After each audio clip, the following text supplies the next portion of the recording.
23 de julio de 2012 estamos en el Centro de Memoria Histórica con la líder de víctimas del despojo de tierras, Carmen Valencia. Doña Carmen, quisiera que comenzáramos por que nos cuente cuándo, dónde nació y quiénes eran sus padres. Que nos haga una pequeña biografía suya.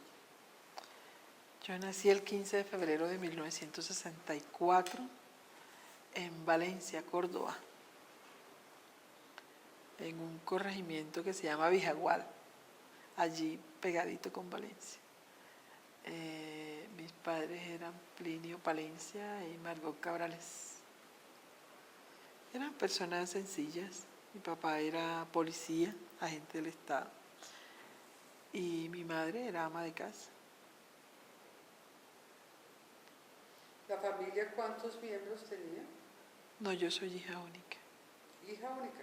Sí, señora. En ese entonces no cultivaban la tierra, o sea, realmente era una familia urbana, vivían en el corregimiento. Pero en el sí, casco urbano. no, pero sí cultivábamos porque vivíamos con mi abuela materna, la mamá de mi mamá, y mis tíos, hermanos de mi madre, y pues eran todos agricultores, todos trabajaban en el campo, sembraban maíz, arroz, aserraban madera, trabajaban con ganadería, sí, campesinos. O sea que usted desde que nació Nací en tiene un hogar, vínculos claro, con la tierra, con la agricultura, por supuesto con el que campo, sí, claro que sí. porque tiene una pinta ya muy urbana. Bueno, pero ese es debido al trajín. al trajín. Las condiciones ahora son excepcionales.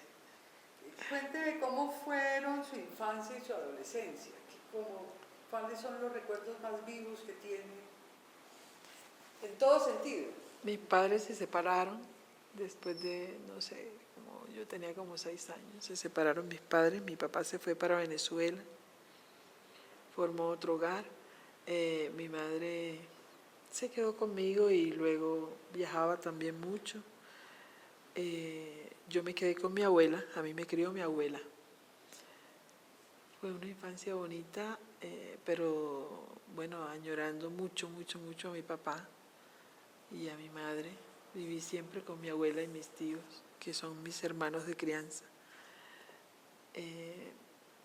Era el único niño en esa casa, la única niña, no había más niños. Y fue una infancia con mucho trabajo. Trabajaba como cualquier otro hombre de la casa. Me enseñaban pues cosas de hombres, cosas, porque eran muchos hombres. Eran 4 hombres, mi abuela, otra tía y yo. Bueno, a trabajar, a arriar el ganado, me enseñaban a montar a caballo, a todas las cosas que, ¿cierto?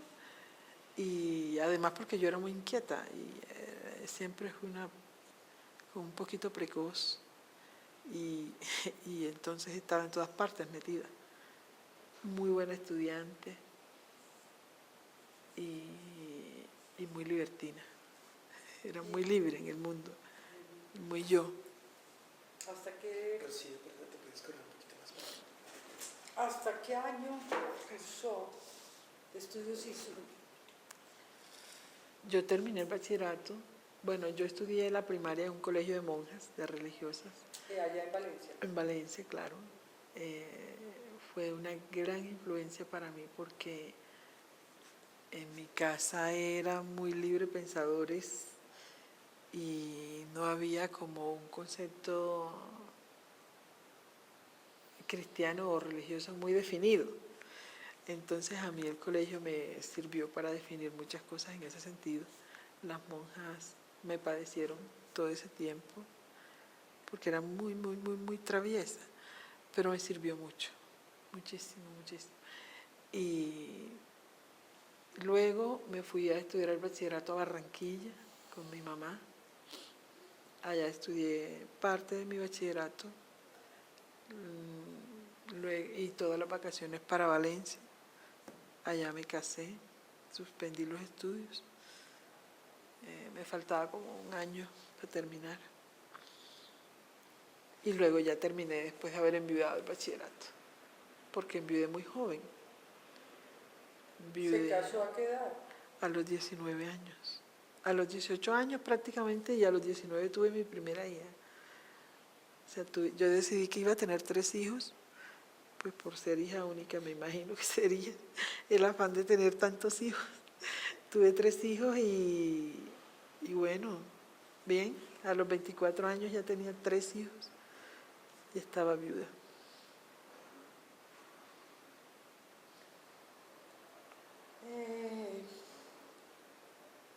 En las biografías o datos biográficos que aparecen en la prensa sobre usted, tiene mucho peso, por supuesto, el hecho del asesinato de su esposo. Sí, claro. ¿Por qué no nos cuenta cómo fue eso? ¿Cuándo y por qué piensa usted que ocurrió ese desgraciado suceso? Eso ocurrió el 11 de enero del 89. Ya mi familia vivía en Urabá. Mi mamá y toda su familia, sus hermanos, mi abuela, vivían en Urabá. Y yo iba periódicamente a visitarlos, a saludarlos, a pasar allá tiempos con ellos, vacaciones. Y luego lo asesinan a él. Eso lo asesinan el 11 de enero del 89. Él era de San Carlos, Antioquia, la familia son paisas. Venimos a hacer el sepelio a Medellín y luego yo regreso a Valencia. La muerte es una muerte violenta causada por los hombres de Fidel Castaño, que había llegado en ese momento a Valencia y estaba acabando con toda la estructura política y con lo que había como en la región.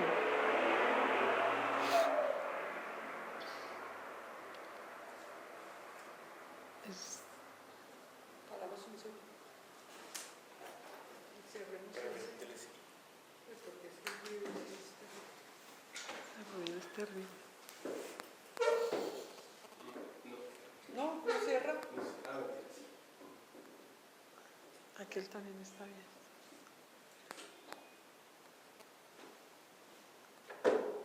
Un poquito más. No. Bueno, pero tú dices que no hay problema, ¿no? No, yo no. Porque Yo ya sé tiene. qué pasar con el Ok. segundo plano, sí. Bueno, perfecto. Perfecto. Entonces retomamos. ¿Qué hacía su esposo en Valencia? ¿A qué estaba dedicado cuando lo mataron?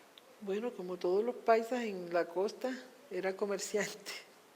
Era comerciante. Ellos llegaron muy jóvenes a Valencia, pero siempre se mantuvieron muy ligados con Antioquia. Ellos llegaron, el papá, la mamá y todos esos hijos, son 8 hermanos, y formaron una sociedad familiar. Esa sociedad familiar manejaba unos recursos económicos que les permitía tener empresas, tener, por ejemplo, grandes depósitos de grano, de abarrotes para surtir todos los almacenes, los supermercados, las tiendas. Tenían un depósito de compra de madera, de compra de cosechas, todas las cosechas que se producían en Valencia, y compraba ganado, comercializaba ganado, compraba y mandaba para la feria de Medellín. Compraba pieles, bueno, todo eso, cerdos, de todo eso. Pero O sea que era una familia próspera. bastante próspera. Bastante próspera. Éramos una familia importante allá. ¿Cómo se llamaba el perdón? Aladino García, Giraldo. Sí, era una familia de las mejor acomodadas allá. Y tierrita, teníamos tierra, teníamos una finca en compañía con un compadre nuestro, 266 hectáreas de tierra, más 15 hectáreas más acá abajo. Esas 266 hectáreas de tierra estaban muy, muy arriba, muy ya sobre la serranía. Pero las otras sí estaban acá abajo, ahí cerca del casco urbano de Valencia. Había ganado, al partir utilidad, había ganado, en todas esas tierras había ganado. Sí, era una cosa próspera, bastante próspera. Y además, pues eso, le gustaba la política, era de filiación conservadora. Y le gustaba la política. En ese momento era presidente del Consejo presidente del Club de Leones. Presidente del Consejo Municipal de Valencia. Sí, y ya preparándose para inscribirse en la campaña que ya se iba a iniciar al año siguiente, me parece que era, de la alcaldía del pueblo. Eso lo hacían, lo iba a hacer con una coalición que decidieron hacer con la UP, que era el segundo movimiento más fuerte allá en el municipio, en la región. ¿Segundo después de cuál? Del Partido Conservador, claro. O sea, las dos fuerzas eran el Partido Conservador y la UP. Y la UP. Los dos, aparentemente los dos extremos. Pues sí, aparentemente, pero esas particularidades que se dan en los pueblos, en las regiones, ¿cierto? Es que en eso ha habido una equivocación toda la vida en Colombia. No se puede generalizar lo que pasa en Bogotá con lo que pasa en los pueblos. Eso no es así. En Bogotá pasa una vaina absolutamente diferente a lo que pasa en las regiones. Muchas veces en las regiones uno termina aliado con grupos o con movimientos que están absolutamente opuestos a nosotros, pero que están trabajando por el bien del municipio, de la región, y que tienen buenas propuestas, y que tienen buenos líderes, que tienen gente idónea. Entonces piensa uno, bueno, si en la región esto es lo que se necesita, ¿por qué vamos a tener que regirnos por otras cosas, cierto? En ese momento, pues nosotros también pensábamos, bueno, aquí hay una situación bastante delicada y es la UP tiene un respaldo armado y puede ser mucho más grave oponernos a la UP que aliarnos con ellos. Y máximo, si ellos están de acuerdo en que hagamos una alianza, conocían a Aladino, sabían que era una persona muy seria, que era una persona supremamente honorable. Todo el mundo lo tenía como una persona muy, muy, muy, muy honorable. Entonces, si ellos mismos dicen, bueno, vamos a hacer una alianza, y él iba a ser el alcalde, eso ya estaba claro. Cuando llega este tipo y empieza con las masacres, con las desapariciones, con los asesinatos selectivos, mata muchísima gente, mucha gente. Yo no sé por qué en Valencia no se ha hecho ningún pronunciamiento de eso. La gente que vive allá está muy callada. Y lo que pasó allá fue desastroso. Acabaron con todos los líderes sociales y políticos de la región de allá del municipio, tanto de Valencia como de Tierra Alta. Justo en ese proceso de campaña electoral. Todavía la campaña no había arrancado, o sea, eran los primeros movimientos que se estaban dando para poder salir ya cuando arrancara la campaña, poder salir, ¿cierto? Todavía la campaña no había arrancado, él todavía era del consejo. Entonces, llega este señor y bueno, y empieza a matar a todo el mundo, hasta que asesinan a la... Sin distingos políticos, o sea, principalmente... No, era principalmente por los nexos, era principalmente por los nexos con esto de gente de la UP. No era por más. Y aparte de su esposo, mataron otros conservadores. Uf, claro. Y otros que se lograron salvar porque se fueron. Sí, Yo recuerdo mucho la muerte de un señor que se llamaba Luis Díaz. Lucho Díaz, le decíamos así, pues todo el pueblo lo conocía como Lucho Díaz. Era un señor conservador de tradición, pero mejor dicho, mi abuela también era conservadora. Y eran muy amigos con mi abuela y con Aladino también, eran muy amigos. Mataron a Lucho Díaz como, me parece que como 28 o 30 de diciembre. Y había ¿De qué año? del 88. 89, 88. 88. O sea, hacía por ahí 15 días cuando mataron a Aladino. Y eso también la gente piensa que fue motivo porque Aladino, ellos habían dado como la orden para que nadie recogiera el cadáver de Luis Díaz. Lo mataron en el colegio de bachillerato allá de Valencia. Pero Aladino, por la amistad, por toda esa cosa que tenía, ¿cierto? Llegó en la camioneta, teníamos una camioneta de estacas, una Chevrolet que estaban recién salidas. Y fue en la camioneta y lo recogió. Lo llevó a la casa, al centro de salud. Lo llevó, le hicieron la autopsia, lo organizaron y lo llevó a la casa. Y bueno, como a los 8 días alguien me dijo a mí, Carmen, yo estaba muy joven, pero pues, había gente que nos apreciaba por ser amigos de mi familia. Fue una persona y me dijo, mira, te vengo a decir, es que me enteré que van a matar a Aladino. Yo, ¿pero por qué? No sé, de todas formas ya tomaron esa decisión. El señor trabajaba en la finca Las Tangas, esa finca emblemática para el delito. Y de allá vino y me contó. Entonces yo le conté a Aladino. Aladino me dijo, no, a mí ¿por qué? Mire, yo aquí no le he robado a nadie, yo nunca me he enredado con nadie, yo no debo nada, yo no le debo a nadie. Y en esa discusión, pues yo le decía, mira, vete y yo me quedo aquí. Yo me quedo con los niños. No, es que yo no me voy a ir.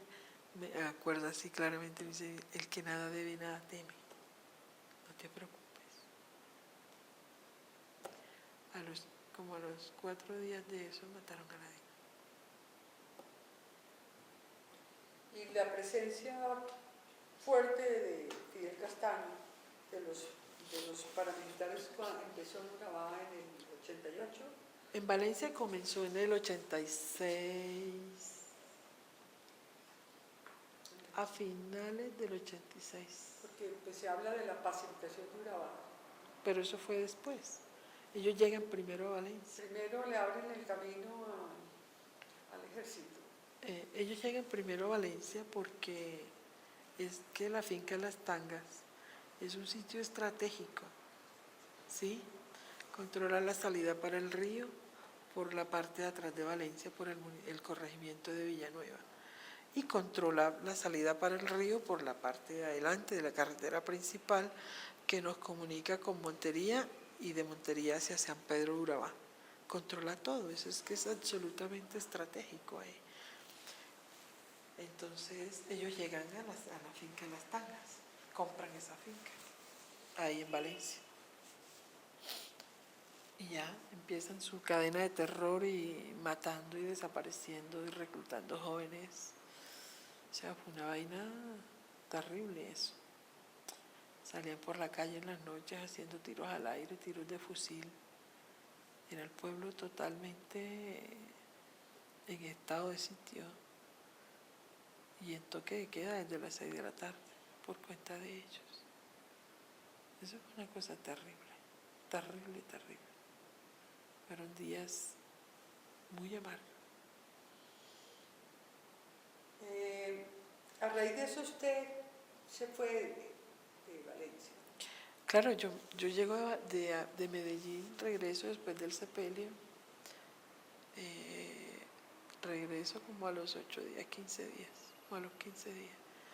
Regreso a Valencia y empiezo a preguntar porque mandé a preguntar y el ganado que había en la casa mía en Valencia, mi casa era una casa con una huerta grande y ahí teníamos unas vacas.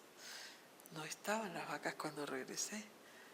El ganado que había en la finca esta pequeña que había cerca del pueblo no estaba.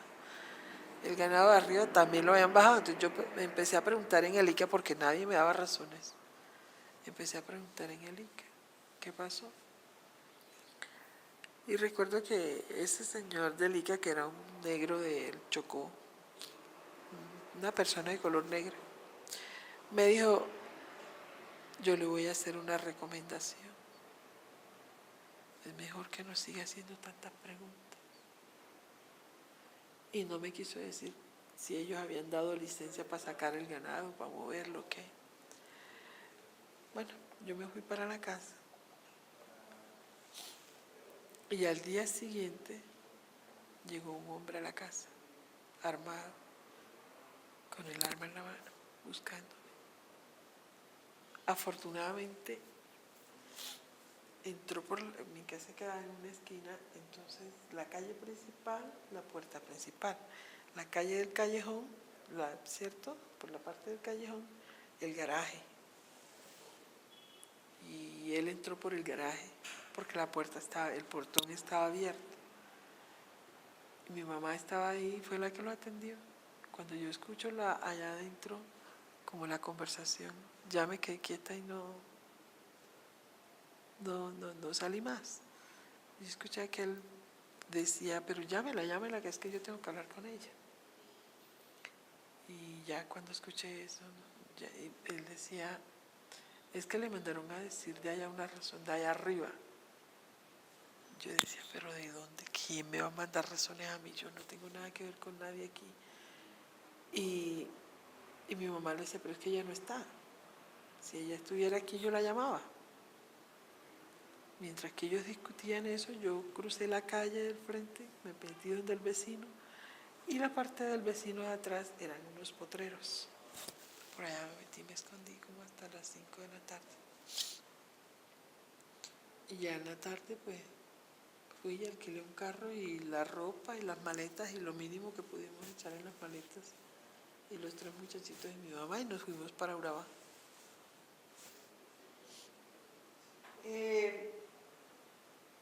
¿Cómo empezó su vinculación con la política, Carmen? Bueno, realmente la vinculación ¿Cuándo? con la política era desde allí, más que con la política era con las causas sociales. Realmente a mí no me ha gustado la política como tal. Y he tenido la oportunidad pues me han ofrecido, ¿cierto? Que me apoyan para candidaturas, para vainas de esas. Pero a mí realmente no me gusta eso. No soy de contiendas electorales y esas cosas no me gustan a mí. A mí no me gustan esas vainas. Más soy de procesos sociales. Desde Valencia yo ya tenía procesos sociales allá a pesar de ser tan joven, pero como le digo es que yo era un poquito precoz y entonces siempre estaba como metida en cosas. Siempre estaba con las muchachas que jugaban softball y yo también jugaba softball. Con los que hacían ciclismo y yo también practicaba ciclismo. Con las monjas y las señoras ya más adultas que conformamos un comité para ayudar a los enfermos, a las personas que no tenían recursos, para hacerse cirugía, para cosas así. Ahí estaba yo, con todas las actividades que había que hacer, siempre liderando esas cosas. Siempre estaba metida en vainas. Y luego cuando llego a Urabá, me toca ni siquiera irme para el casco urbano debido a la amenaza, ¿cierto? Me daba mucho miedo irme a vivir a alguno de esos cascos urbanos de allá, de Turbo o Apartado, alguna cosa. Entonces me voy para una vereda. Allá llego a una vereda donde viven mis tíos, casi todos tienen finca ahí en esa vereda. Todos tienen. Y estaba mi mamá y mi abuela allá con ellos. Y llego allá Mi mamá el día que mataron a la Laina estaba conmigo porque habían estado en Montería haciendo unas cosas, no sé qué cosas, las vainas de la familia de ellos, y se quedó ahí. Llegó con mi abuela y mi abuela se fue y ellos se quedaron ahí. Entonces, por eso mi mamá estaba conmigo. Llegamos a Urabá nuevamente y allá me instalé, conseguí una parcelita, compré una parcelita. Yo no despojé tierras, eso es que me han dicho de todo. Han dicho que yo también con el EPL andaba despojando tierras, que andaba, eso no es cierto. Eh, yo lo que hice fue sumarme a la Junta de Acción Comunal de esa vereda cuando llegué ahí, porque fue un cambio bárbaro, ¿cierto? De tenerlo todo a no tener nada. Allá ni siquiera había energía eléctrica, no había. Entonces llego allá a la Junta de Acción Comunal, les ofrecí que quería ser parte de la Junta para ayudar en los procesos de ahí, pues. Y empezamos, construimos puentes, hice un proyecto, elaboré un proyecto para la electrificación de la vereda y iniciamos una romería por todas las instituciones, por toda la empresa privada, por todas partes, hasta que logramos llevar la energía allá. Bueno, hicimos muchas cosas desde ahí. Y bueno, como ahí estaba el EPL vigente, empiezo a militar en el EPL, pero no desde las armas, sino desde los procesos sociales y desde la política con ellos. Pero más era como orientando a los campesinos, educándolos, capacitándolos. Y ya me fui metiendo en el tema político y asumiendo responsabilidades políticas con el EPL. ¿Eso fue en qué año, Carmen? Eso fue desde el mismo 89 y ya conformamos una empresa cooperativa con todos los campesinos de Urabá, porque las vainas también fueron creciendo muy rápido allá. Yo llego y todo es muy rápido allá, muy rápido, ¿sí? En un momento cuando de pronto me di cuenta ya estaba montada en un cuento grandísimo. Era una cooperativa con 2.000 afiliados, yo era del consejo de administración de esa cooperativa, tenía responsabilidades muy grandes, con 24 años, 25 años. ¿Esa cooperativa fue impulsada por el EPL? Claro que sí, claro que sí. Y haciendo mi trabajo, el tema de las recuperaciones de tierras, pues no era ningún despojo, eran tierras baldías, tierras que tenían, se estilaba allá, ¿no? Usaban mucho allá los grandes empresarios que cogían y se apropiaban de grandes cantidades de terrenos baldíos, ¿cierto?, del Estado, y no lo explotaban, simplemente circulaban y echaban 4 vacas y decían que eso era de ellos.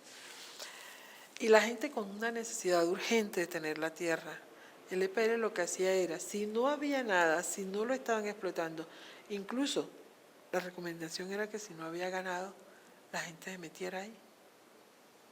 Yo llegué a ser la coordinadora de ese comité, pero era ¿Cómo se una... llama el comité? Ay, yo no me acuerdo, el comité, no sé qué cosa, no me acuerdo, tenía un nombre larguísimo. Lo que sé es que era que orientábamos a la gente que recuperaba esas tierras, recuperación de tierras y no sé qué vaina. Llegué a estar ahí en la coordinación, llegué después con la desmovilización del EPL, llegué a estar en la Junta Municipal de Política de Esperanza, Paz y Libertad, pero nunca desde el brazo armado, ¿cierto? Nunca. Yo nunca he sido mujer de armas, no me gustan las armas. Me parece terrible. Además, yo me acuerdo que hizo carrera una frase mía cuando estaba el EPL haciendo la sensibilización para el tema de la desmovilización. A todos los que manejábamos células políticas, nos hacían reuniones y nos orientaban para que a la vez le transmitiéramos a la gente y diéramos las razones por las que estábamos de acuerdo con la desmovilización o por las que no estábamos de acuerdo, ¿cierto? Porque fue una vaina de consenso, fue una cosa muy grande. Y yo me acuerdo que en una reunión que hubo regional muy grande, a mí me tocó pararme y decir mi concepto. Y yo dije, bueno, yo sí estoy de acuerdo con la desmovilización. ¿Por qué? Bueno, entre dos cosas contundentes, pero en mi espontaneidad costeña, porque estoy mamada de estar escondiéndonos. Yo creo que nosotros somos gente de bien, que merecemos salir y pararnos en la plaza pública, hacer política, no joda. Yo ya estoy mamada de esto, de estar escondiéndonos, de estar huyendo, de ser clandestinos. ¿Por qué? Salgamos de la clandestinidad. Además, a mí no me gustan las armas. Y yo estoy consciente que el poder de la palabra y de las ideas es más fuerte que el de las armas. Y yo por eso nunca he querido empuñar un arma aquí dentro de este movimiento. Y el día que mis palabras no sean suficientes para yo hacer valer mis ideas, me acabé. Y esa vaina fue se volvió una discusión grandísima. Pues sí, entonces polarizó mucho la cosa porque entonces ya eran, sí, es cierto, los que querían y los que no querían. Al final, bueno, ganamos los que queríamos. Que si se desmovilizara el movimiento y no hubiera más ya actores armados ni nada de esas vainas. Ha sido desde ahí la participación mía, no tanto desde lo político. Yo sé que hay muchos testimonios, estudios, pero pues usted vivió directamente la experiencia, por eso quiero hacerle esta pregunta. ¿Usted cómo explica la pugnacidad, la violencia entre grupos de izquierda, como la que se presentó en Urabá y en otras regiones, en particular entre el EPL y las FARC, cuyas víctimas fueron militantes legales, civiles, como por ejemplo, como usted lo señala, o sea, tanto del lado de los esperanzados, como los llamaban, o de las personas de Esperanza, Paz y Libertad, como de la Unión Patriótica y del Partido Comunista. O sea, ¿cómo se llegó a ese extremo? Que gentes que estuvieron aliadas, que comparten elementos ideológicos comunes, que tienen una preocupación por la pobreza, por el desarrollo local, hubieran llegado a matarse entre sí. Bueno, tal vez esto no sea contundente, pero es el concepto que yo viví desde el EPL. La guerra por el poder, por el posicionamiento en la zona, en las regiones, fue mucho antes de la desmovilización del EPL. La guerra entre la FARC y el EPL fue, yo recuerdo en el 84, 85 que fuimos a Urabá una vez a pasear. Era una vaina atroz, la matanza entre el EPL y la FARC, ¿sí? Peleando el territorio. Es que eso no ha sido más que una guerra de poder, de dominar el territorio para tener el poder. Y cuando logramos la desmovilización, salimos todos de allá como todos, Dios mío, con una vaina así bonita, toda romántica, ideologizada, pues, esto es lo que vamos a hacer, ahora sí va a venir la paz para Urabá y esperamos que esto se replique en las demás regiones donde el EPL tuvo presencia y ahora sí va a llegar el desarrollo y bueno. Pero resulta que la FARC no pensaba lo mismo y la UP, pues obviamente tenía sus propias pretensiones políticas, tenía sus aspiraciones que eran muy legítimas en ese momento, pero no era legítimo apoderarse, por ejemplo, del Sindicato Nacional de Trabajadores, Sintrainagro, que fue contundente. La guerra en Urabá empezó por el deseo de apoderarse los unos y los otros, por apoderarse del sindicato. El sindicato llegó a ser como dicen por ahí, la joya de la corona, lo más deseado, pero era porque había mucho dinero ahí, muchísimo, y lo sigue habiendo. Entonces, estos estúpidos de Esperanza, Paz y Libertad que están ahí arriba ejerciendo liderazgo, después de la desmovilización empiezan como un relax, como una vaina en la que se relajan totalmente, y todo lo que se había programado antes de la desmovilización se queda como en stand-by, ¿sí? Que era crear el movimiento, instalar el movimiento, conseguir las firmas para poder ser reconocidos como movimiento político, como partido político. En aquel tiempo era por firmas. Todo se queda ahí parado, ¿cierto? Y empieza también entonces el ataque de la FARC a matarnos, a acabarnos, a todos. Yo no me desmovilicé. Yo no aparezco en las listas de desmovilización porque consideraba que no tenía por qué hacerlo. Yo no estuve nunca portando un arma, no tenía por qué hacer eso. Pero aún así era muy reconocida ya en la región, ¿cierto? Tenía un reconocimiento bastante notable debido a todo el trabajo que habíamos hecho en todos los municipios, en toda la región. Y me vuelvo también objeto militar de la FARC. Pero no solamente yo, entonces ya todos los que habíamos estado en la parte política, en el sector campesino, en el sector del sindicato, con las empresas bananeras, todo el mundo se vuelve objeto militar de la FARC. De hecho, yo me salvé 2 veces de la FARC, de los milicianos de la FARC,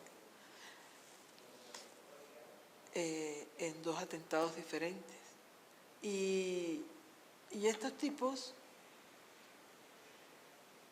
entregan prácticamente toda la lucha del EPL cuando se dedican a tomar, a parrandear, a pasear, se relajan, ¿cierto? Y se para ahí el proceso por el que habíamos dado ese paso tan grande. Y todo ese espacio empieza a ganarlo la FARC y la UP. Y además de eso se le suma el terror que se desata. Entonces estos esperanzados, viendo que nos están acabando, lo que hacen es que cogen y crean a los comandos populares. Combatir la guerra con más guerra. Crean los comandos populares y empieza una guerra fratricida y una guerra sin cuartel. Van a las fincas, hacen masacres. Allá estaba muy dividido el tema del sindicato, por eso es que digo que realmente la debacle fue por el sindicato, por apoderarse del sindicato. Había personas que eran militantes de la UP, que venían algunos con mucha incidencia de la FARC y eran dirigentes sindicales, ¿sí? Como había también dirigentes sindicales del EPL, ¿cierto?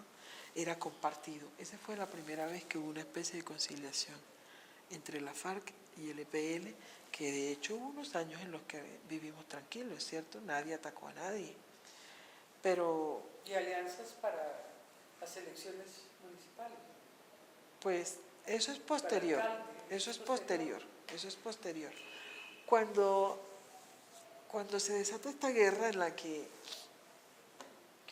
por conocerse dentro del sindicato, de conocerse tanto y por ser compañeros ahí, los del EPL sabían dónde había mayor incidencia de los milicianos de la FARC en las fincas bananeras, y allá iban y hacían las masacres. Y los de la FARC también sabían dónde había mayor incidencia de la gente desmovilizada del EPL en las fincas bananeras, y allá iban y hacían las masacres. Eso fue un tome y dame loco, en el que el Estado no hizo nada por detenerlo. Ahí yo también le echo la culpa al Estado. No hizo absolutamente nada por proteger a los desmovilizados. Y luego se acercan las elecciones, van matando de lado y lado a los posibles candidatos. ¿Estamos en qué año? En el 92, 90 y algo, sí, 92, 90. Fue posterior a la desmovilización, 92, 93. Se acercan las elecciones y ya van como 2 o 3 candidatos muertos del lado del EPL y también igual candidatos muertos del lado, posibles candidatos del lado de la UP. Incluso candidatos alcaldes en ejercicio asesinados de la UP. Eso fue una vaina desastrosa. Es ahí cuando al obispo Cancino, Isaías Duarte Cancino, se le ocurre la propuesta aquella del consenso, que es cuando Gloria Cuarta sale electa alcaldesa de Apartado. El consenso no era más que, bueno, un acuerdo en el que nadie iba a matar a Gloria Cuartas, porque era la candidata que acababa de poner la iglesia, postular pues la iglesia, y era como una tregua. Ni la FARC podría decir que tenía alcalde, ni el EPL podría decir que tenía alcalde. Pero fue una cosa más de nombre porque las masacres no pararon. A pesar de que Gloria Cuartas estaba en la alcaldía como alcaldesa, las masacres siguieron, incluso cada vez con más fuerza contra la gente del EPL, que eso lo condenó yo a Gloria Cuartas, a pesar de que es una persona de izquierda, yo le condené eso en su momento, porque las masacres se intensificaron y fueron mucho más fuertes contra la gente del EPL, y bueno, y fueron momentos muy duros, muy difíciles. Nos tocó llorar y enterrar familiares, de todo enterramos ahí. Yo enterré familia ahí, en esas masacres. Se dice en la información de prensa, Carmen, que usted condenó la alianza del EPL con los paramilitares. Por supuesto, claro que Eso sí. la puso digamos, quedó entre dos aguas. No, eso me puso una lápida. No, ni siquiera quedé entre dos aguas. Quedé condenada enseguida, eso me puso una lápida. En ese momento, pues, ni siquiera fue un debate. No hubo debate al interior del EPL para eso. Fue una decisión del comité ejecutivo y nos están acabando y tenemos que escalarnos porque el gobierno no está haciendo nada, no está protegiendo, entonces tampoco podemos dejarnos matar ni nos vamos a dejar sacar de la región.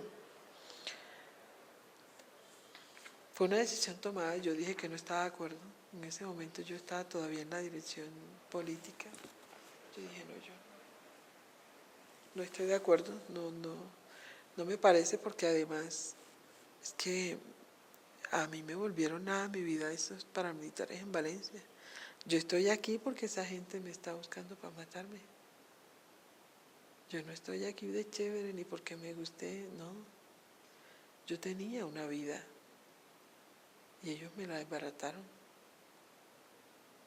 Ya no hay nadie vivo de los que mataron a mi esposo, pero igual está ahí el dolor. Mis hijos no tienen padre, yo no tengo nada, perdí todo lo que tenía. Y ahora vamos a aliarnos con ellos, no, conmigo no. Hubo otra persona que también hizo lo mismo, un señor del Chocó, se llamaba Eliud Córdoba.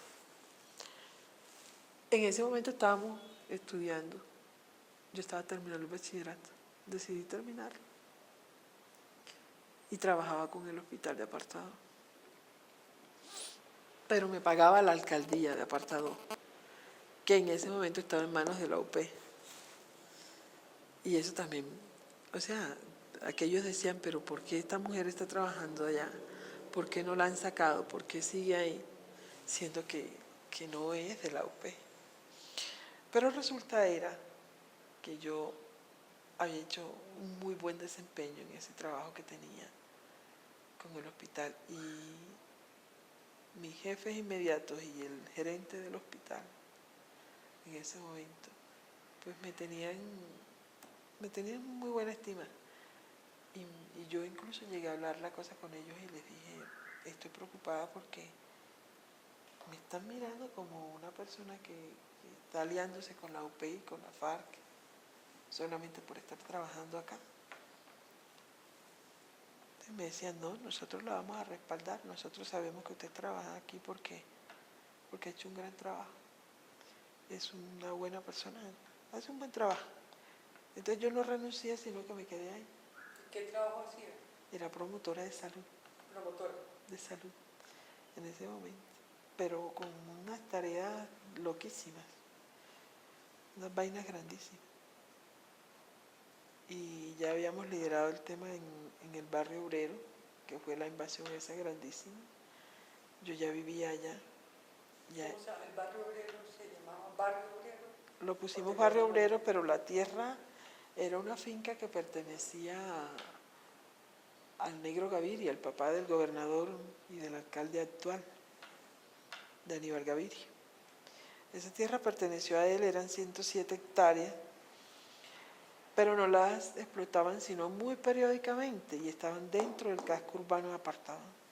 Era como un lote de engorde y ellos una vez por la cuaresma sembraban arroz o sembraban sorgo porque no servía para el banano porque era muy baja, entonces tenía demasiada humedad, el nivel freático era muy alto.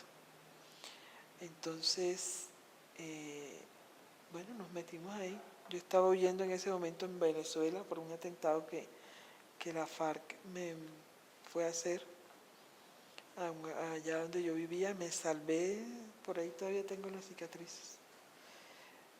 Y entonces me fui para Venezuela, para donde mi papá. Allá estuve como 4 meses, me volví. Y cuando llegué, hacía como 8 días que habían entrado ahí a ese terreno. Me fui para allá y ahí empecé a trabajar con la gente. Cuando se presentó la oportunidad de trabajar con el hospital, enseguida me presenté y gané el concurso y empecé a trabajar con el hospital y a desarrollar la labor de promotora de salud ahí en ese barrio. Fue un trabajo inmenso, una vaina de locos, porque no había alcantarillado, no había energía eléctrica, no había acueducto, no había nada, no había ni calles, no había nada, aquello era una vaina de locos y eran 4.500 familias. Eso fue una vaina de loco. Pero bueno, logramos hacer un buen trabajo ahí, con la gente, educándola. Y allí empieza entonces ya la persecución sistemática contra mí desde dentro de la misma organización mía, hasta que van esa noche allá al colegio donde estábamos estudiando y empiezan a disparar por la ventana, así. Yo me sentaba aquí y el otro compañero allá. Yo era la segunda fila de la ventana para acá. Matan a Eliud, yo me tiro hacia el piso con la silla y todo. Alcanzaron a herir a otras 2 personas. Y bueno, el hospital, para que fueron conmigo, fueron muy incondicionales. Fue muy importante el apoyo que me brindaron y me llevaron para Medellín, para el Hospital San Vicente de Paula. Ya estuve 2 meses y medio en estado de coma. Una vaina fuerte, fuerte. Pegaron 5 tiros. Y bueno, salí del coma y como al mes volví para Urabá. Y seguí trabajando allá. Pero ahí sí ya marqué una pauta en el trabajo con los esperanzados. Ya no volví a relacionarme con ellos, ni a tener actividades con ellos. Tenía mi trabajo como... Este atentado del cual acaba de hablar, ¿provino de qué lado? De los esperanzados. Vino de los esperanzados, claro. La decisión la tomaron en el sindicato. Fue una vaina fuerte, una vaina muy fuerte. Ellos lo quisieron hacer aparecer como una vaina de la FARC, pero no, fueron paramilitares contratados, o sea, como ya estaba la alianza, porque eso fue ya en el 95, eso fue el 30 de mayo del 95. Entonces, fue ahí ya, trajeron 3 paramilitares de Valencia, además yo los conocía.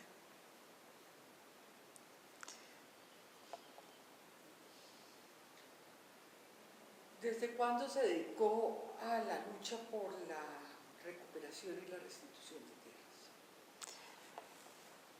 tierras?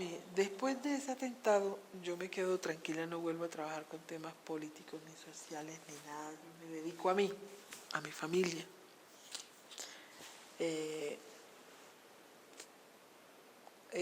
Estudio enfermería. Termino el bachillerato y estudio enfermería y sigo trabajando como enfermera, trabajo como enfermera, con la gente, con las víctimas, con todo el que fuera. ¿Usted enfermería en Urabá? Sí, en Urabá. Y ahí mismo sigo trabajando con el Seguro Social, ya no en el hospital, sino con el Seguro Social. Luego, bueno, pasan varios años, como en el 99, bueno, en el 2000 nuevamente vienen las amenazas. Ya por lo de la finca, por lo de la parcelita esa que teníamos. Porque los paramilitares, apoyados con otros esperanzados, que también ya eran paramilitares, eran comandantes paramilitares, Antonio Arboleda y Rafael García,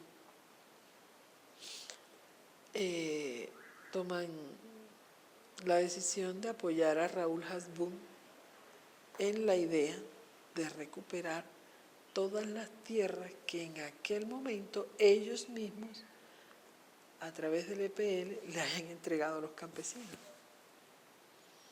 Y llegan a California, que es la vereda donde yo tengo mi parcela, mi finca. Y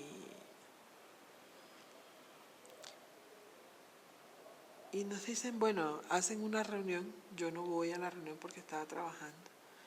Fue mi compañero, la persona con la que yo convivo, compañero, va y luego nos encontramos. El sábado viene él apartado y me dice, mira, a mí no me está gustando el giro que eso está tomando. Y yo me quedo, bueno, pero sin saber qué era. Me dice, es que nos hicieron una reunión y nos están diciendo que el patrón, un patrón que yo no sé quién será, los mandó porque va o recupera las tierras o se las pagamos. Pero que él va a recuperar sus tierras como sea. Nunca nadie se imaginó que era Raúl Hasbún. Nadie. Pero empieza como ya la zozobra, ¿cierto? Eso es en diciembre del 99. En el 2000 ya se hace realidad la amenaza, ya vienen las presiones, ya nos obligan a firmar un acuerdo para pagar. Porque bueno, yo ya no estoy al frente, ni siquiera ya estaba en la Junta de Acción Comunal, en nada en ese momento. Estoy dedicada a lo mío, a trabajar. Pero cuando eso pasa,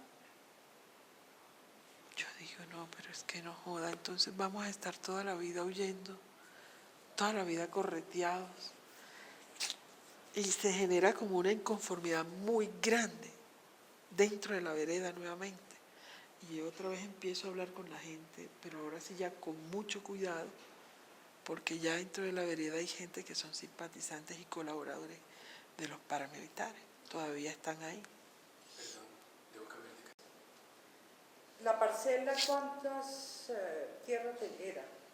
Son 3 hectáreas. 3 todavía. Sí, todavía claro. la tiene. Todavía la está Y ahí. por esa parcela es que usted tuvo que pagar 12 millones de pesos. Claro. Cuéntenos un poquito cómo fue esa No, situación. ellos ¿Qué llegaron, pasó? no, llegaron simplemente diciendo que era de parte del patrón. El patrón, y ustedes supieron después que era... No, nunca supimos. Después que instauramos la demanda en el 2005, fue que nos dimos cuenta que era Raúl Hasbún. Todo ese tiempo nosotros pagamos la plata que nos extorsionaron a través de Banacol. Ustedes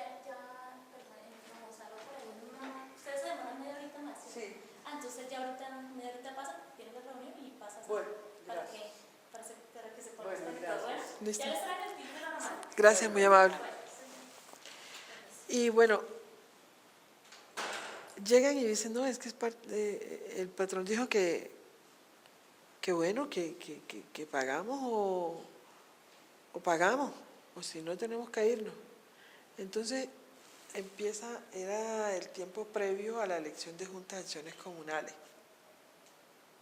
Entonces yo empecé a hablar con una familia mía que vive allá, con amigos y primos y toda esa vaina, y dije, aquí hay que hacer una vaina y bajar a estos colaboradores de los paramilitares que están en la Junta de Acción Comunal y tomarnos nosotros eso, para empezar a hacer un trabajo aquí, porque si no nos va a tocar irnos de aquí.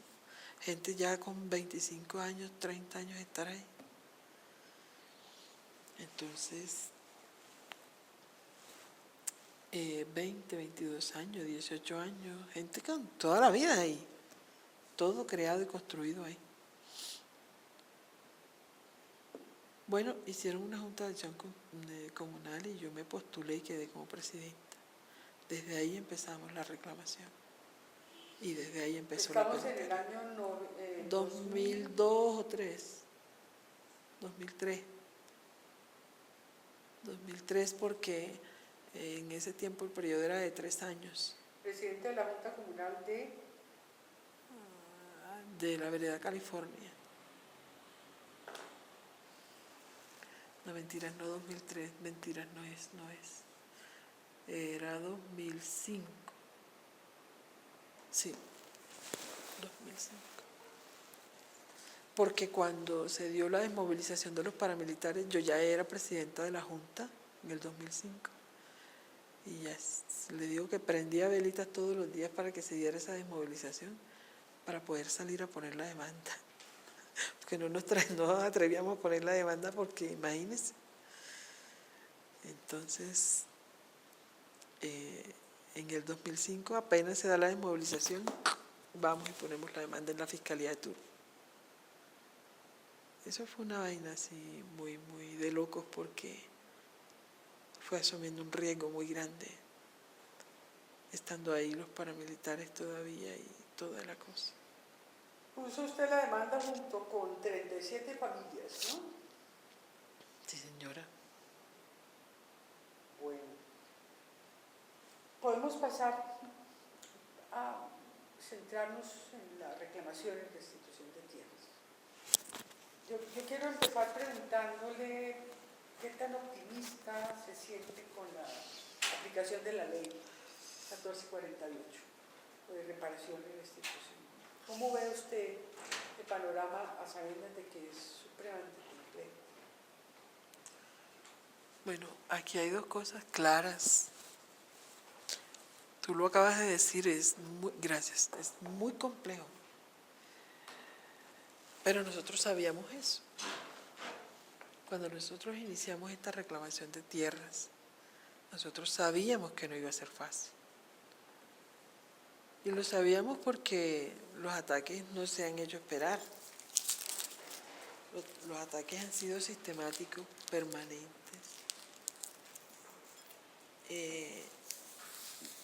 Estamos en una sin salida en el sentido de garantías de seguridad y de protección, porque aun cuando el gobierno está haciendo grandes esfuerzos para proteger a la gente que está liderando procesos de restitución de tierra o que simplemente está reclamando, pues hay muchas cosas por hacer. Yo creo que el gobierno se equivocó en algunas cosas.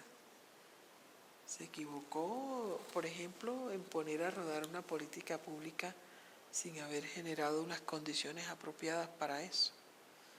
Por ejemplo, no hay condiciones de seguridad apropiadas, no hay una fiscalía que investigue, judicialice, capture, no la hay. Entonces esa es la principal pata, la principal columna de esta vaina. Y el gobierno se equivocó al echar a rodar esto sin haber reestructurado esa fiscalía. Esa fiscalía había que depurarla, nosotros se lo dijimos 1000 veces al presidente, a través de los medios de comunicación, a través de la discusión de la ley, a través de la socialización de la ley, a través de los encuentros que tuvimos con él, a través de todo se lo hicimos saber. Mire, si no se hace una depuración en estas instituciones, el INCODER, la Fiscalía de Justicia y Paz, la Fiscalía Ordinaria, esta vaina no va a caminar. Hay que hacer eso, porque todavía las instituciones siguen cooptadas, penetradas por los paramilitares. Y eso es una verdad que no la puede desconocer nadie. Yo sé que tal vez el presidente tenga una buena intención o una intención política clara. Tal vez. Yo no sé hasta dónde. Porque tampoco puedo llegar a afirmar. A nosotros nos ha dicho y el discurso que maneja también a veces da a entender que sí. Pero las acciones de sus funcionarios son absolutamente en contra de eso. Por ejemplo, en este momento nosotros estamos organizando unas marchas en las diferentes regiones, tal vez estén para el mes de septiembre, para hacerlas simultáneas, en protesta por todo lo que está haciendo la Unidad de Restitución de Tierras en el país, que es un desastre. ¿Cuáles son las críticas? Yo escuché en la audiencia en el Congreso, la audiencia que se hizo la semana pasada, el miércoles, al gerente de la Unidad de Restitución, al doctor Ricardo Sabogal. Y el informe pues era bastante, Es que es muy débil el informe. digamos, preciso y reconocía mucho las dificultades. Entonces, ¿cuáles son las críticas concretas? La principal crítica es que Ricardo Sabogal no debe estar ahí. No tengo nada en contra de él como persona, pero no debe estar ahí. ¿Por qué? ¿Qué pasa? Porque Ricardo Sabogal es una persona prepotente, jactanciosa, es una persona que no tiene compromiso social, es una persona que la información que ha reunido y que se la aportamos nosotros también, cuando estuvo en la Unidad de Tierras de Acción Social, la está utilizando para él escalafonar puestos y cargos públicos y para volverse una autoridad, pero eso no lo ha puesto y no lo está poniendo al servicio de la sociedad. Toda la información que se recolectó, todo el conocimiento que se adquirió, no lo está poniendo al servicio de la sociedad. Y con esa actitud lo que está es favoreciendo a los despojadores, porque está haciendo más lentos los procesos y esos procesos, entre más lentos sean, más favorecen los despojadores. Él indicaba que ya el gobierno ha procedido a nombrar los jueces agrarios. Ya van 30. Sí, o sea, que muestra que ha habido avances, que lo que pasa es que los tiempos para ese tipo de procesos son muy lentos, pero indicaba que han cumplido hasta el momento, digamos, el compromiso y los promedios en lo que respecta a, por lo menos, el tiempo previo. Por eso es que digo, que se equivocaron, el gobierno se equivocó. No debieron arrancar con esto hasta tanto no estuvieran esos jueces instalados, ¿cierto? Hasta tanto no estuviera toda la infraestructura y la arquitectura de la ley lista, ¿sí? Pero esta vaina de ir, aunque sea muy buena y aunque es cierto que es urgente, porque es que de verdad es urgente, ¿sí? Es prioritario que se hiciera la implementación de la ley.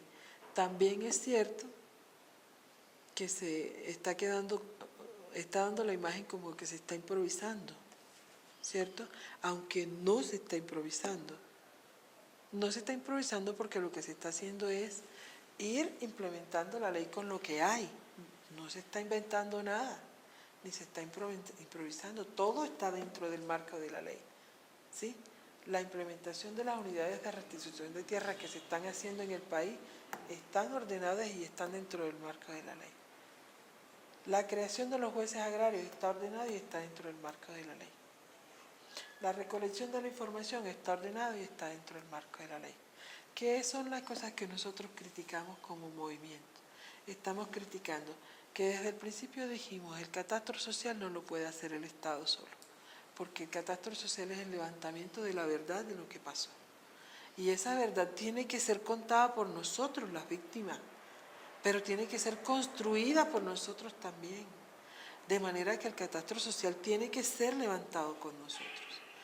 Pero no lo quieren hacer así porque Ricardo Sabogal está manejando la información como un gran secreto de Estado para poder tener más poder, pero eso se vuelve peligrosísimo para la ley, porque eso le pone un manto oscuro a la transparencia que debe tener la implementación de la ley.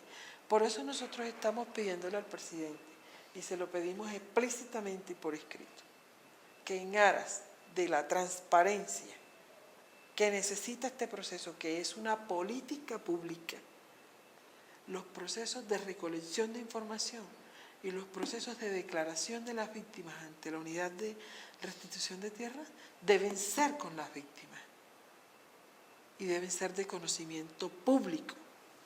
Por ejemplo, cuando se implementó lo del decreto 1290, con todos los defectos que tuvo el maldito decreto ese, con todas las arbitrariedades que se cometieron, con todos los atropellos, aún así, con todo y eso, usted entraba a la página de la CNR en aquel momento y ahí estaba el formulario para diligenciar el decreto 1290. Usted entraba a la página de Justicia y Paz y ahí estaba el formulario del decreto 1290. Uno lo bajaba de ahí, lo imprimía, se lo diligenciaba a la víctima, porque hay víctimas que no saben leer ni escribir. Allá en el movimiento nuestro teníamos oficinas y ahí diligenciábamos esa vaina y a la gente la mandábamos a acción social. Vaya, lleve su declaración y lleve sus papeles, ¿cierto? Y no había problema, no hubo ningún problema con eso.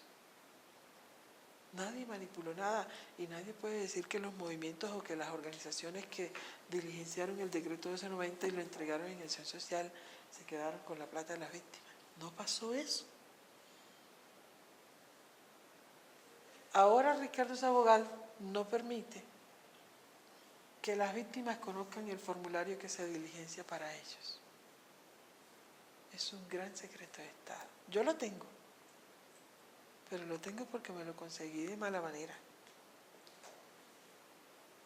Pero no es para usarlo ni para que las víctimas lo lleven diligenciado, es para saber qué carajo es lo que le dicen a la gente allá. Porque es que es una vaina tan ultra secreta que ya eso está generando, son sospechas. ¿Qué es lo que pasa con ese formulario que la gente no lo puede conocer? Ese es el formulario de registro. Donde la gente va allá, declara, registra Declara y queda porque registrado. ahí se arranca el proceso, ¿no? Sí. Con el registro. Entonces, ¿cuál es el problema con eso? Si eso es una política pública. Y lo público me enseñaron a mí que se maneja en público, ¿no? ¿Y él qué dice? ¿Ustedes lo han hecho? Claro, acabamos de hacer una reunión con él hace 15 días, con todos los coordinadores de Tierra y Vida de todo el país. Y no pueden hacer eso porque no está permitido. O sea, no da ninguna razón lógica ni válida. Lo otro que creo en lo que se están equivocando, y que se están equivocando terriblemente, es haberle asignado al Ministerio de Defensa la autonomía para focalizar los sitios que van a ser objeto de restitución.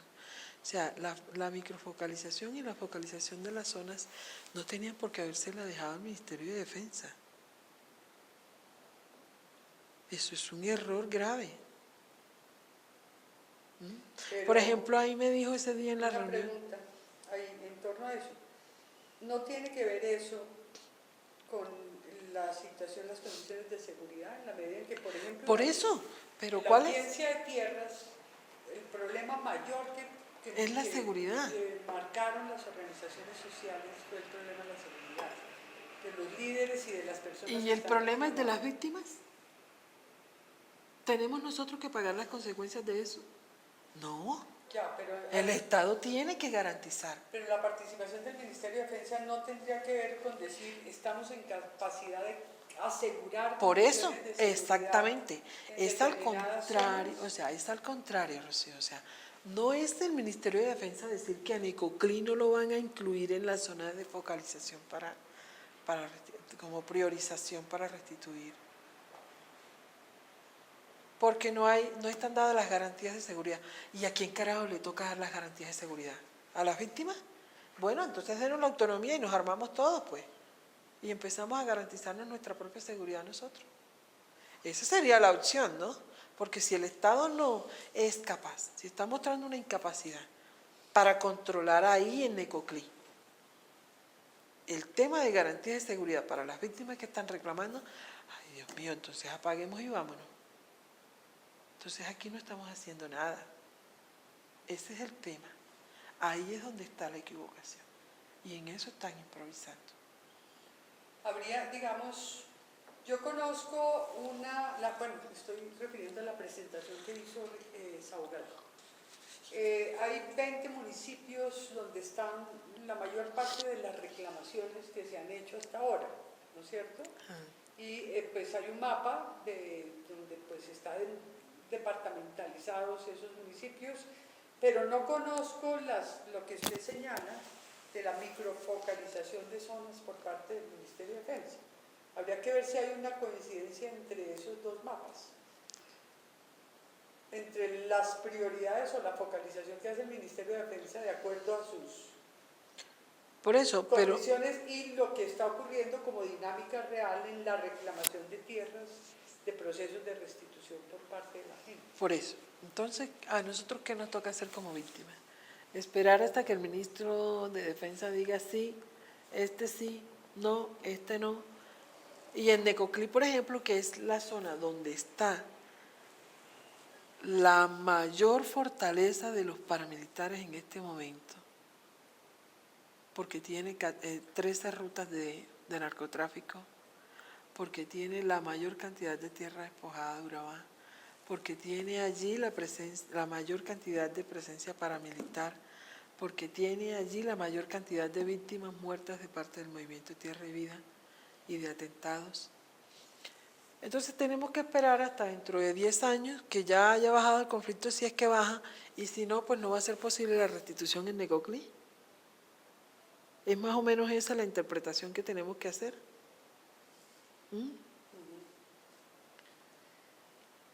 Carmen,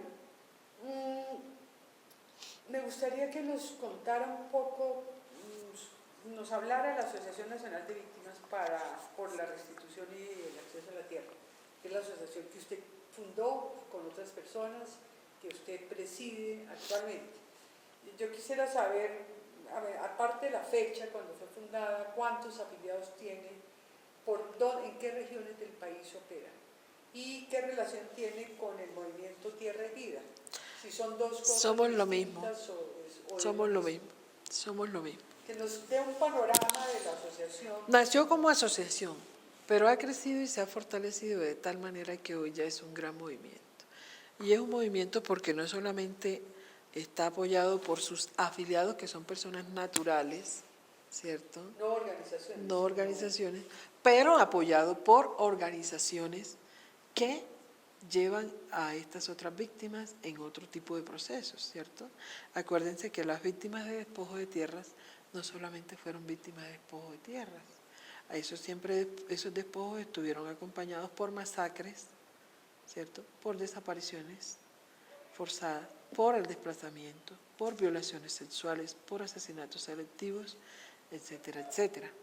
Entonces, la mayoría, nos hemos encontrado con que la mayoría de estas organizaciones tienen dentro de sus afiliados gente que perdió tierra y ellas vienen, fortalecen el movimiento y ya hoy tenemos alianzas con muchas organizaciones en muchas partes del país, ¿sí? Alianzas con las organizaciones, pero los afiliados son personas naturales. ¿Cuántos afiliados tienen ahora? Aproximadamente 9.000 afiliados. Todavía no tenemos una cifra exacta porque como se han estado instalando nuevos capítulos y estos capítulos traen sus propias bases de afiliados, entonces es muy fluctuante el número, pero ya tenemos fijada una fecha para dentro de 4 meses, ya debe estar una base de datos con cantidades determinadas. ¿Y en qué regiones está funcionando? ¿En qué departamentos? En departamentos estamos en el Tolima, en el Quindío, en el Valle del Cauca, en Córdoba, en el Magdalena, en Bolívar tenemos en Cartagena y en Montes de María, en el oriente antioqueño, en Urabá, aquí en Bogotá, vamos a estar el otro mes ya instalando el capítulo. Esta semana pasada ya estuvimos haciendo las reuniones de sensibilización. Vamos a estar en el Catatumbo, en La Gabarra, en Tibú. Vamos a instalar un capítulo también en Cúcuta, que ya también se hicieron 2 reuniones de sensibilización, y otro en Bucaramanga, y uno en el Chocó. Eso es lo que nos falta. ¿Cómo se financia la asociación? La asociación se ha financiado hasta ahora con aportes de la cooperación internacional, muy pocos recursos, poquísimos, pero hemos hecho de todo para multiplicar ese recurso. ¿Los afiliados dan cuotas o no? No. Algunos afiliados, por ejemplo, la gente de Urabá. La gente de Urabá, que fue la que puso, como dicen por ahí, los primeros muertos, las primeras víctimas, los primeros compañeros, son gente muy solidaria y muy convencida de esto. Entonces es gente que cuando ven que hay un apuro, cuando hay que mover a alguien, cuando hay que hacer algo, ellos están ahí y hacen sus aportes los que pueden. Entonces, sí, hacen aportes económicos, muy poca cantidad, pero no porque sea una cuota que los obligue los estatutos o porque la asociación les exija, ¿no? Es una cosa voluntaria. ¿Del gobierno no reciben ningún tipo de auxilio económico? Hasta ahora no. Usted que recorre el país permanentemente, ¿cómo ve el panorama organizativo de los pobladores rurales, de los campesinos, de los indígenas, de las comunidades negras? Pareciera que hay un resurgimiento del movimiento agrario colombiano. Hay una moda, diría yo. Una moda que ha impuesto la política pública. Entonces, una cantidad de gente que pertenecen a grandes ONGs ya se dieron cuenta que esta política pública, que está para 10 años, tiene muchas opciones para el tema agrario, ¿cierto? Ha empezado a crear organizaciones, ha empezado a renovar o a revivir viejas estructuras que habían, ha empezado a motivar muchos líderes para conformar organización rural. A mí me parece bueno. Veo un resurgimiento, como tú dices, pero entonces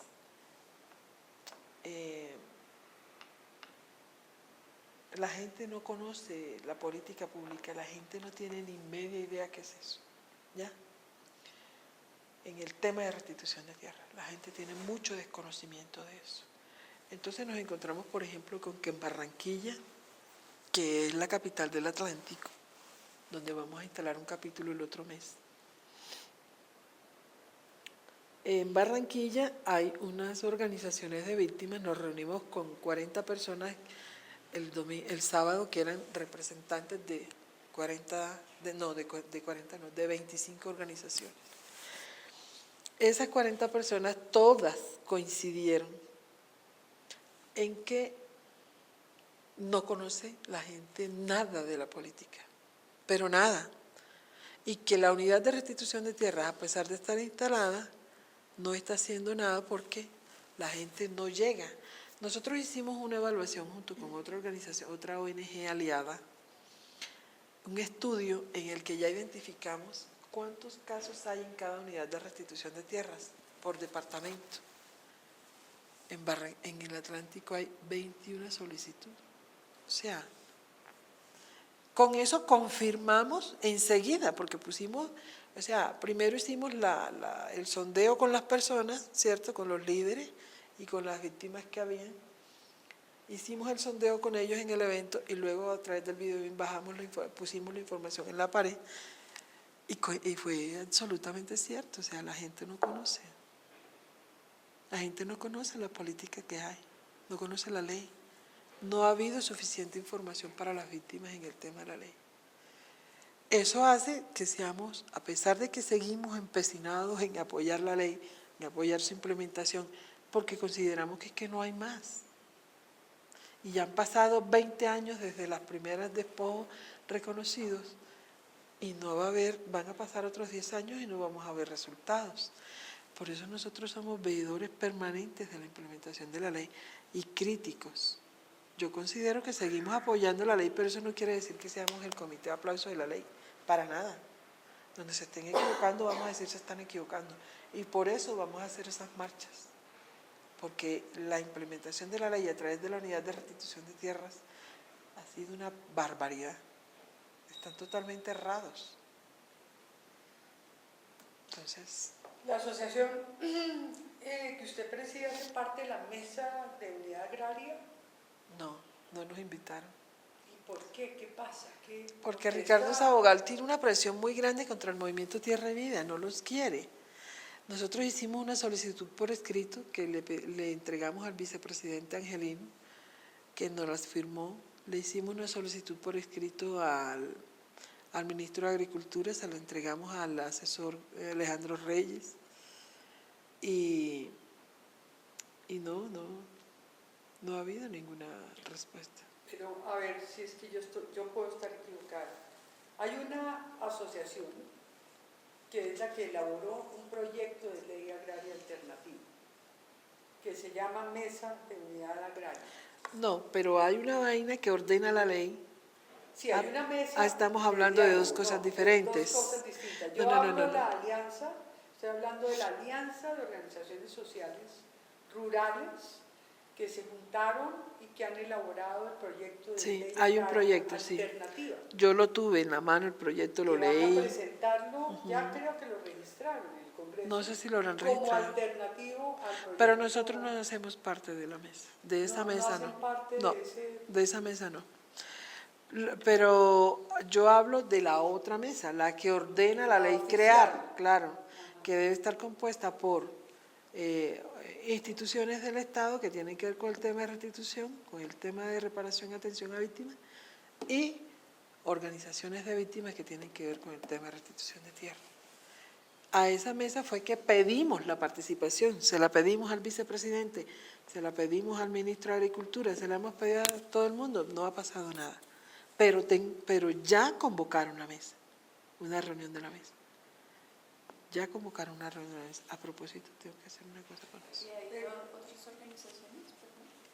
No ¿Sí sé. convocaron otras organizaciones sociales? ¿O A la No, mesa a la del ministerio del no. ministerio. No sé. Sé que convocaron la mesa, una reunión de la mesa, pero no sé a quiénes convocaron. Sí, pero ahí hay organizaciones sociales. La ley obliga. No, tienen que estar. Lo que quiero decir es que no sabemos quiénes están. No sabemos. Hay que averiguarlo. Claro. ¿Por qué está usted tan atacada por organismos estatales? O sea, uno nota leyendo la información que hay sobre usted que por un lado tiene respaldo, que le dieron un reconocimiento nacional como una de las principales líderes del país, que el presidente Santos se ha referido a usted con términos muy elogiosos, y por el otro lado hay cuestionamientos de parte de organizaciones sociales de Urabá y de parte del INCODER, están en conflicto con la unidad de restitución de tierra. Claro, porque pasa? he tenido la desfachatez, según ellos, de poner en claro toda esa corrupción mafiosa que hay dentro del INCODER y que todavía existe dentro del INCODER, aliados con organizaciones que creó el Sindicato Nacional de Trabajadores allá sin Trenagro en Urabá, organizaciones paralelas haciéndose pasar por organizaciones de víctimas para favorecer a los paramilitares que despojaron tierras en Urabá. Es por eso. Entonces han hecho campañas de desprestigio, entonces han hecho campañas con los medios, aunados, apoyados con Augura, ¿cierto? Augura, que es la Unión de Bananeros de Urabá, en su momento con miembros de la CNR de Antioquia y con altos funcionarios del INCODER de acá de Bogotá, que están contados y que tengo videos donde se han ido a reunir con los paramilitares allá. Y eso es una vaina que se formó un escándalo grandísimo con eso. ¿Ya? Entonces, claro, esto es una cosa donde se está jugando muchos intereses y mucha plata. Sí, nosotros logramos que por lo menos restituyan 4 veredas que hemos postulado, 6 veredas que hemos postulado, que son 100 casos, que hemos postulado como casos emblemáticos. Ya hicimos la cuenta. En tierra, si salen esos casos, En tierras son casi 23.000 hectáreas de tierra. No es cualquier. Y en plata, imagínense cuánto irá a ser. Estos casos son en Urabá. Sí, señora. ¿Y cómo tenemos acceso a la información sobre esos casos? Pues eso tendría que ser con la Fiscalía de Justicia y Paz, porque esos casos están en el tribunal. Están en el tribunal. en la Fiscalía de Justicia y Paz. Exacto. Eh, Ante el, pero dentro de esta información de los 100 casos, tiene que ver también con la otra información que ustedes le entregaban al gobierno, de 863 predios de titulación ilegal. claro. Lo que hicimos fue, de esos 863 predios, escoger 100 casos emblemáticos, porque fueron los casos donde ha habido muertos, desaparecidos, masacres, donde sigue habiendo amenazas a las personas que están reclamando, donde los victimarios están ahí, están pagando casa por cárcel y se mueven en todo Urabá y siguen amenazando a la gente y están aspirando a los cargos públicos a pesar de tener casa por cárcel. ¿Cierto? Porque, bueno, por todas esas vainas, estos son casos que ameritan que tengan un reconocimiento especial del gobierno, pero la Fiscalía no le para bolas a eso. ¿Ya? La Fiscalía no investiga, no pasa nada, no pasa nada. En el momento hay casos de restitución en Urabá andando ya, Sí, o sea que estén en proceso sí. de... No, y ya hubo casos restituidos, Ya hay restituciones ya a efectivas. través de la 975. Nosotros cuando se dio la ley 975, también hicimos las debidas propuestas, porque nosotros estábamos enlazados como organización con una cosa que existe en Antioquia que se llama Mesa Departamental de Víctimas. Esa Mesa Departamental de Víctimas lo que hace es congregar el mayor número de organizaciones de víctimas de Antioquia.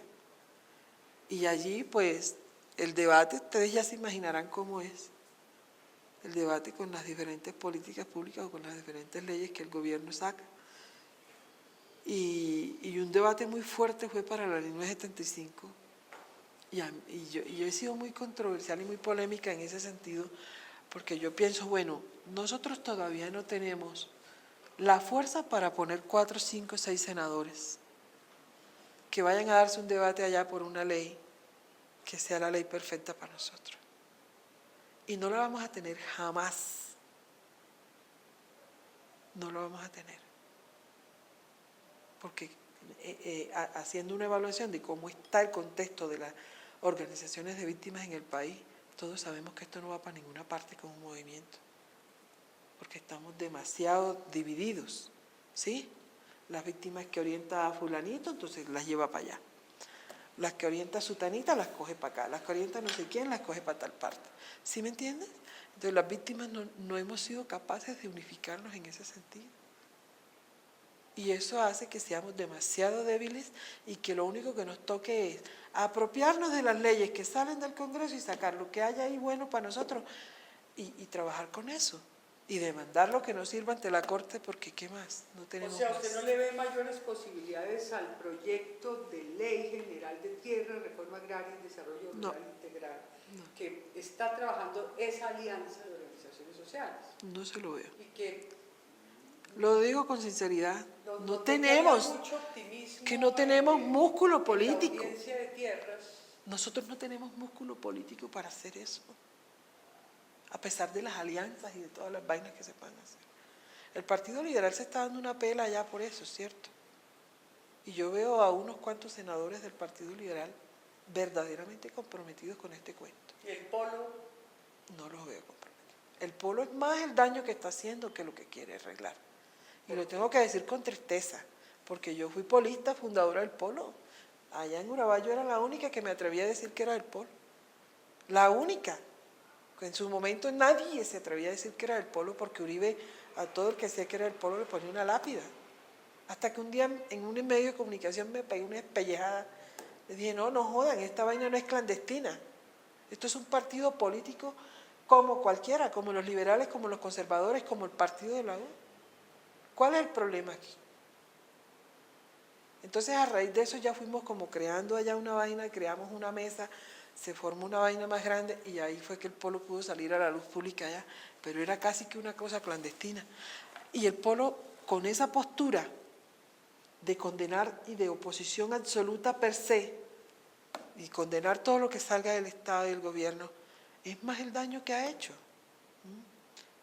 Yo creo que hubiera sido, y tal vez esté equivocada, pero creo, a mi modo de ver, que hubiera sido más conveniente que los senadores del Polo hubiesen hecho un acuerdo, hubiesen hecho no sé qué carajo, una vaina, y ser más propositivos con el proyecto de ley que se aprobó. Hubieran hecho más.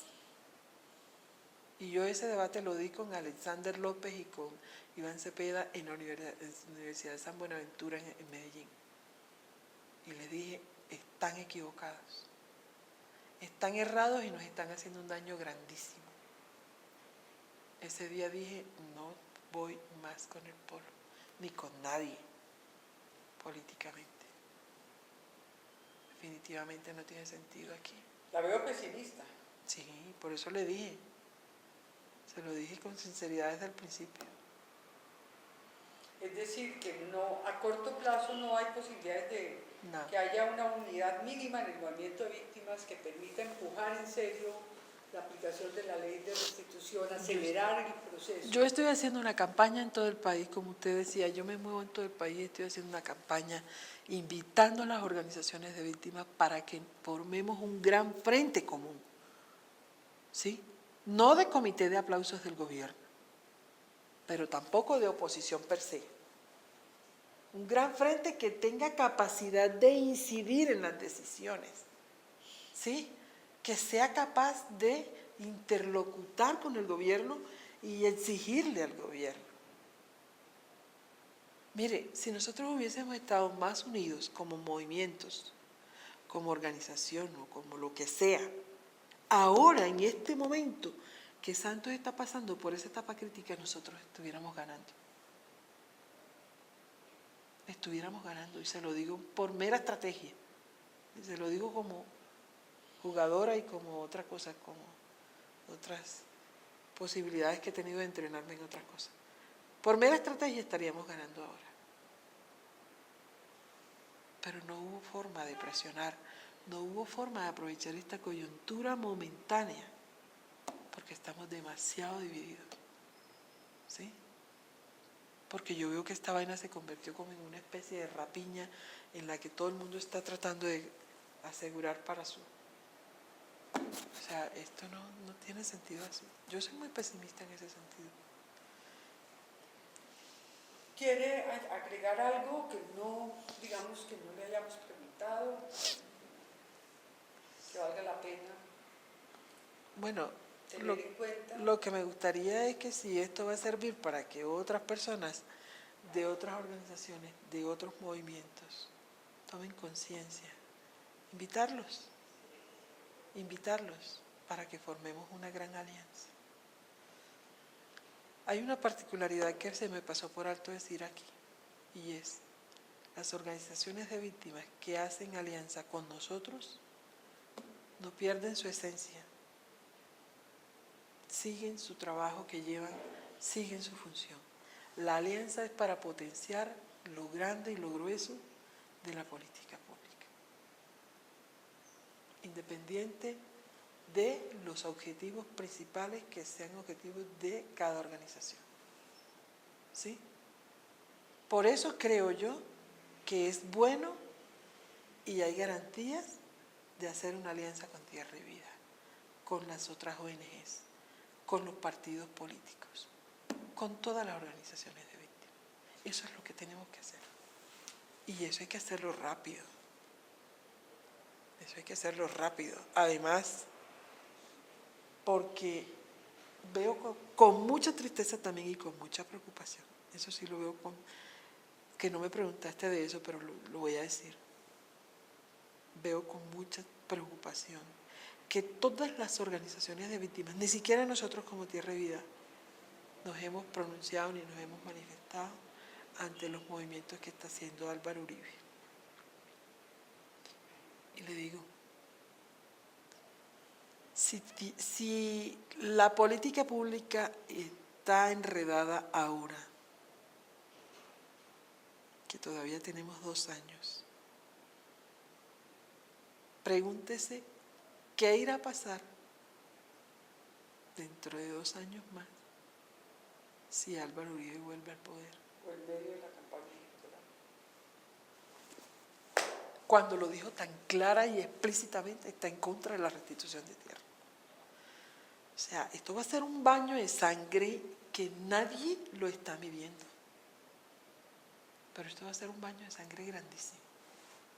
Y eso sí me tiene preocupada, porque veo que hay demasiada pasividad. Nadie